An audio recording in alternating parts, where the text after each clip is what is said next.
What the Seattle Seahawks just did is pure genius. After weeks of uncertainty at our running back position following the departure of Super Bowl MVP Kenneth Walker, John Schneider has quietly just made a move to bring a new running back into Seattle. At first glance, it may not look like a big deal, but this signing reveals exactly what the Seahawks are planning to do with their running back room for next year. Today, we are breaking down who this player is and why this might be the perfect move for Seattle. What is up, everyone? Kyle Guerrero here, your host of Seahawks Digest. We bring you everything Seattle Seahawks news related, rumor related, and report related as it is happening in real time. And for weeks now, well, ever since the Super Bowl happened, there has been uncertainty of who will be the Seahawks running back next year, with Kenneth Walker just getting a lucrative contract with the Kansas City Chiefs, Zach Charbonnet being out with that ACL injury. That leaves us with only George Holani and Kenny McIntosh healthy on the roster going into training camp and eventually into week one of the NFL season. But that is until just an hour ago, when the Seahawks have officially signed former Packers running back Emanuel Wilson to a one-year deal worth up to $2.1 million. Wow. This move just came absolutely out of nowhere. There were rumors of us going for Algier, Etienne, Brian Thomas, Rico Dowdle. There were a lot of names on the table, but Emanuel Wilson never came up once. And today we are going to break down why this might just be the perfect move for the Seahawks going into the summer, going into the offseason, and going into week one of the NFL season. And we're going to also break down how this reveals the Seahawks' moves for the running back room. Before we dive into all of that, we've noticed that 98% of you guys are not subscribed. So if you want to stay up to date with all the latest Seahawk content, which I know you do, hit that subscribe button. It is free and it really helps us grow this channel. So let's learn more about Emanuel Wilson. Emanuel Wilson has been the backup running back for the Green Bay Packers for the last 3 seasons. He has been playing behind Josh Jacobs, so he has not gotten that much of a workload unless when Jacobs has been healthy. Let's take a look at his numbers here.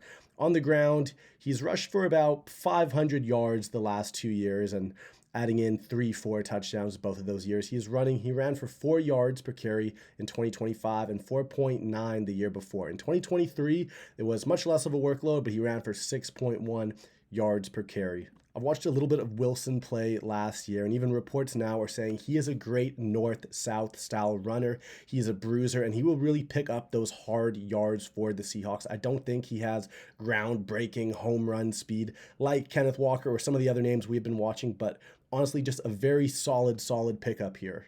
And take a look at this one game last year that he played when Josh Jacobs was missing. It was against the Minnesota Vikings, which, yeah, they're not a great team, but that Minnesota defense was great last year. And in that game, he had 30 touches for 125 yards on the ground and added in 2 touchdowns. He also caught the ball twice for another 18 yards. This goes without showing that this guy can put up numbers and do damage when he gets the opportunity.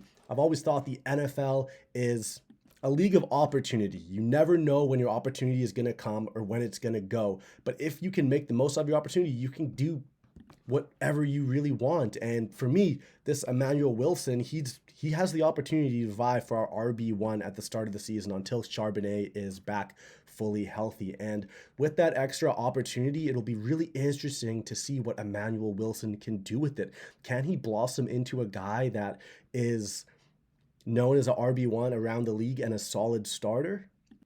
We signed him for $2.1 million on a one-year deal.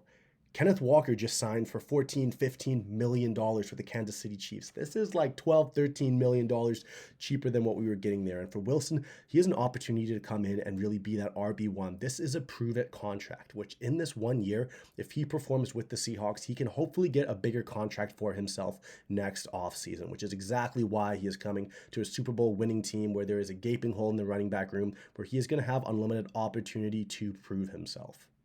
I'm reading online as well that people are very surprised that the Packers decided not to tender Emanuel Wilson when he was a restricted free agent. He had played well as the starter when Josh Jacobs was injured. I think they could have tendered him for around that $3.5 million mark, which is, I think, what we just tendered Jake Bobo for. It's also worth mentioning that Wilson was a fan favorite and a player some believed could take over as a starter.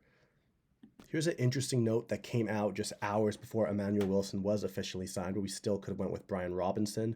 Emanuel Wilson also another option instead of Robinson and wouldn't count against any comp pick stuff. Vision has been rough, but he's got a high upside physical profile and was better than his yards per catch indicated last year. All really great things to see, and we get to keep our picks. We don't have to give anything away if we went and signed Brian Robinson or some other more high value guys. Looking at another breakdown, John Schneider is back at it again with the value signings, getting a guy who averages 4.5 yards per carry and led the Packers in explosive run rate for just $2.1 million is a masterclass. With K9 and KC and Sharps hurt, Emanuel Wilson might actually be the week 1 starter. This backfield just got a whole lot more interesting, and what a great deal by John Schneider for $2.1 million. Even thinking about guys like Dowdle or guys in that mid-tier running back, they're still getting about $6-7 million per year. This is a great value signing. We basically have no risk on this and all the opportunity for a huge reward. But that goes without saying that the Seahawks are most likely going to use one of our draft picks to pick up a running back as well. So not that this really needs to be said, but signing Emanuel Wilson pretty much guarantees the Seahawks are drafting an RB. Maybe we go for a running back that is a little bit more explosive and does have that home run speed that we are missing out on right now. So I think at the moment our running back room looks like Emanuel Wilson, Kenny McIntosh, and George Holani with Charbonnet coming back. And then we will add in another guy in the draft, and then who knows, maybe add in someone undrafted or whatever as well.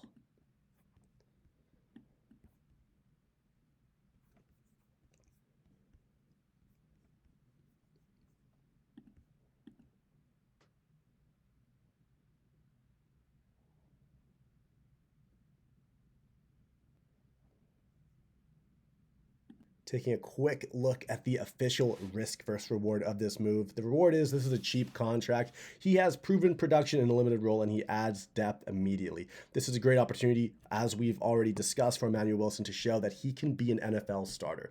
The risks with this move is he does have limited starting experience and he's not the most explosive playmaker like K9 was, and he may be just a rotational back once all is said and done and the season starts. But at $2.1 million, you can't really go wrong with that. Emanuel Wilson is 5'10", he's 226 pounds, and he is 26 years old. But the best stat I have seen all day on this guy is that over the past 2 seasons, he has had 0 fumbles. And us Seahawks fans, we're not accustomed to running back fumbles.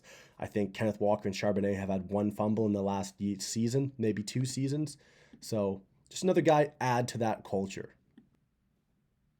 But now I want to hear from you guys. Do you like this Seahawks signing of running back Emanuel Wilson? Drop a little blue emoji and say yes, or drop a green emoji and say no. And let me know why you feel this way. Are you happy with this trade? Do you think we should have targeted someone else? Do you think we should have splurged and did something else with the money that we have available? Overall, my perspective, just knowing how John Schneider has operated in years past and how he's been looking at the running back market this year, if we weren't going to pay K9 and we weren't going to pay Rico Dowd or Travis Etienne or a guy like this, we were going to go for value. We were going to make sure we can get the most bang for our buck at this running back position and then add on to it in the draft as well. We have guys we need to extend in JSN and Devon Witherspoon, and we have lots of other free agency moves that we still need to make. So overall, very happy with this Emanuel Wilson signing. He has tons of potential upside, and he is someone I'm very excited to start watching in the preseason and at the beginning of this year. That's going to do it for this episode of Seahawks Digest. If you enjoyed the Seahawks content and want to stay up to date with everything Seahawks, please hit that subscribe button just down below. I'm also linking in the comment section highlight reels to Emanuel Wilson over the last 2 years so you guys can kind of see what we are getting here in Seattle. And until next time, I'm Kyle Guerrero. Let's go, Seahawks.